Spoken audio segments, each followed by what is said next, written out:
안녕하세요, 알렉스입니다. 지금 아침에 일어나는데 약간 감기 기운이 있어서 감기약을 먹고 약간 약 기운이 있는 상태로 한번 촬영해 보겠습니다.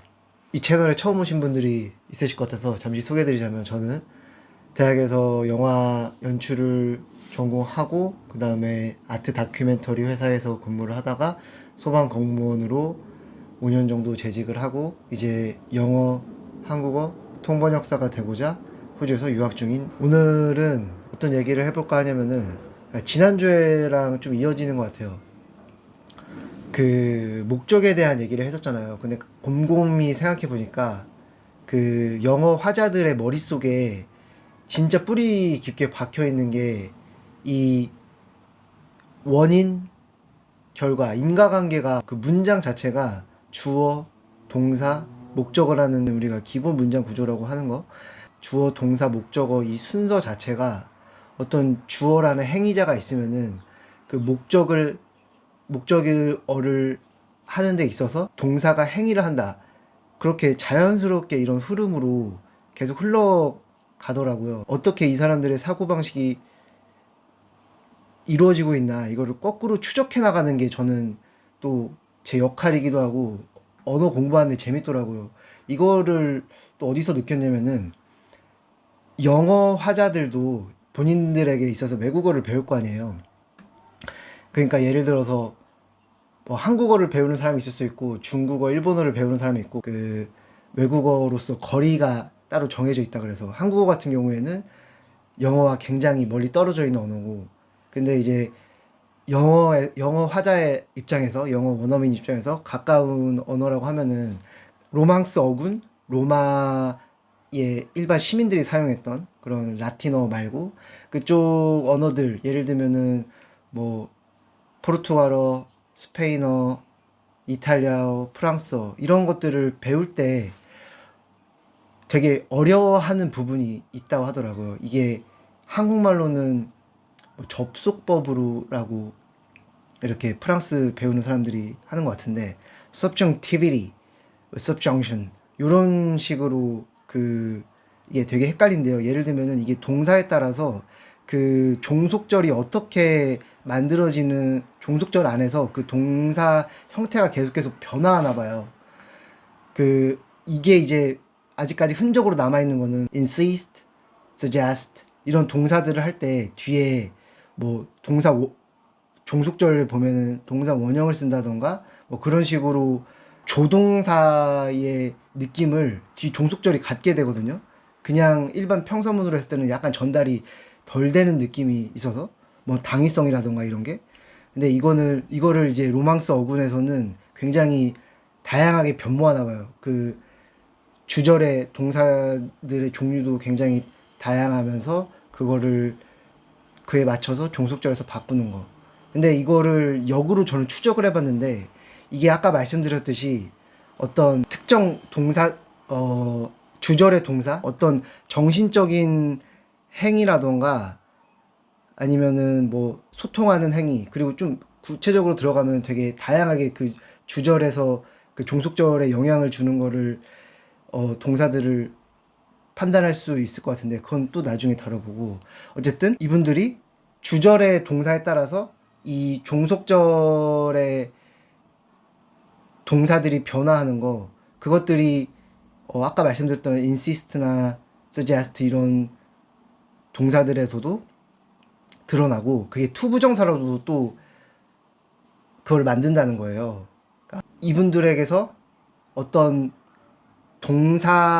주절의 동사에 따라서 이 종속절이 변화하는 거를 은연중에 가지고 있는데, 이분 영어 화자들도 헷갈려 하는구나 이런 생각이 들었고, 거기에서부터 다시 또 거꾸로 생각해 보면은 이분들이 문장을 늘려나가고, 이 영어 화자들이 문장을 늘려나가고 논리를 전개하는 방식이, 그 우리가 이제 주절을 만들고 종속절을 만들어서 그거에 대해서 뉘앙스를 계속 만들어 나가는 것 같다는 생각이 들더라고요. 주절의 동사를 먼저 말해놓고 그 다음에 그거에 대한 부가 설명을 종속절에서 만드는 거.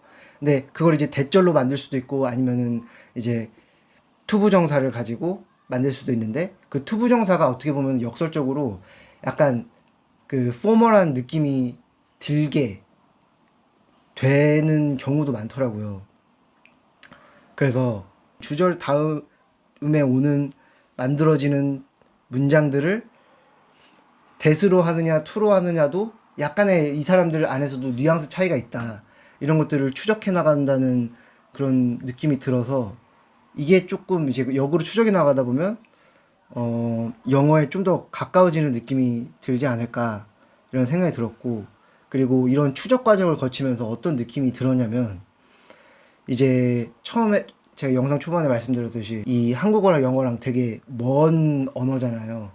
먼 언어고 영어라는 게 이제 유럽 그 뭐 영국이라든지 프랑스의 영향도 받고 독일 뭐 다양한 이제 영향을 받고 그 멀리 떨어진 거리만큼 그 세계 지도를 보면은 그 사이에서 뭐 러시아를 거치고 중국도 거치고 뭐 인도 쪽도 거치고 정말 다양한 언어들을 거쳐서 우리가 서로 영향을 받고 있는데 제가 이번 주에 처음 수업을 시작했는데 그중에 이제 문학 번역 수업이 있었는데 거기서 이제 약간 인상적으로 들렸던 거는 영어를 모두 다 쓰고 있고 거기에서 이제 스페인어 쓰시는 스페인어 바이링구얼 뭐 일본어 중국어 광둥어 다양하게 이렇게 한 5개 정도 언어 한국어 포함해서 5개 정도 언어가 있었는데 이 영어를 한다는 것의 의미에 대해서 다시 한번 생각해 봤던 것 같아요. 여기 유학 오기 전에 인천에서도 생각을 했었는데 영어를 하고 영어를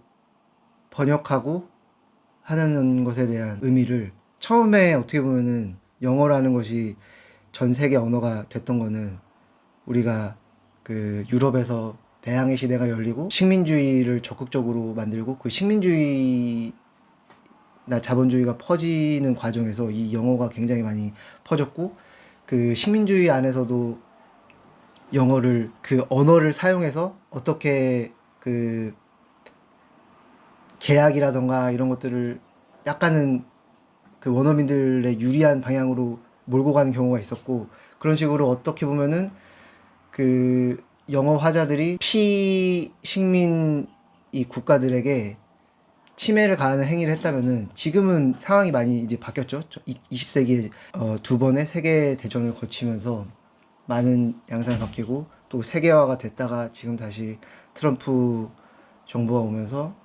탈세계화나 이런 방향으로도 좀 이어지는 경우도 있고 하긴 한데 그 안에서 이 영어에 우리가 한국어가 당연히 영향을 받았지만 저는 한국어가 다시 또 영어로 바뀌면서 예를 들면 이번에 한강 작가 같은 경우에도 한국어가 영어로 바뀌면서 이것이 우리가 영향을 줄 수도 있겠구나. 예를 들어서 한국어 같은 경우에는 주어를 쉽게 잃어버리는 경우가 많은데 아주 쉬운 예로 우리가 사랑해 라는 말을 할 때 상대방한테 뭐 영어에서도 주어를 빼먹는 경우가 있긴 한데 근데 보통은 웬만하면 넣거든요. 영어에서 말할 때 주어를. 근데 이 문학 번역을 할 때 굉장히 난관을 겪는 그러니까 언어민 하자들이 한국어를 배우신 분이 문학 번역을 할 때 난관을 겪는 경우 중에 하나가 주어가 없는 경우에 그 맥락 전체를 완벽하게 파악하고 있지 않으면은 그게 오역이 될 수 있는 경우가 생기기도 하고 그 따라가기가 쉽지가 않나 봐요. 그렇듯이 우리가 어떻게 보면은 이 한국어를 영어로 번역하는 과정에서 이 한국어에 대한 그 속성을 영어에 또 전달하는 게 아닌가 이런 말을 하더라고요. 그 문학 번역 수업에서 어떻게 보면은 이거는 어떤 운동에 가까울 수도 있다. 그래서 그런 생각이 들었고 그래서 영어를 배우고 계속 발전해 나가고 영어 화자들의 생각에 대해서 가까워지려고 노력하는 동시에 또 한국어에 대한 공부 생각도 놓치지 않는 것 이것이 되게 중요하다는 생각을 했습니다.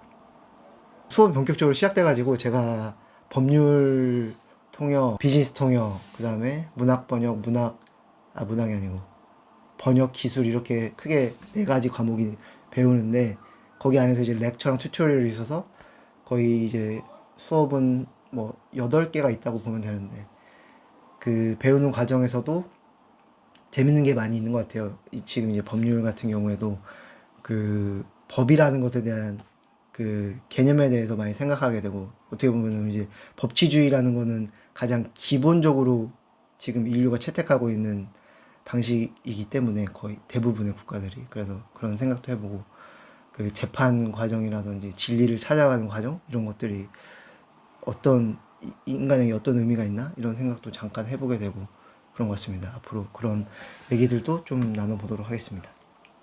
감사합니다.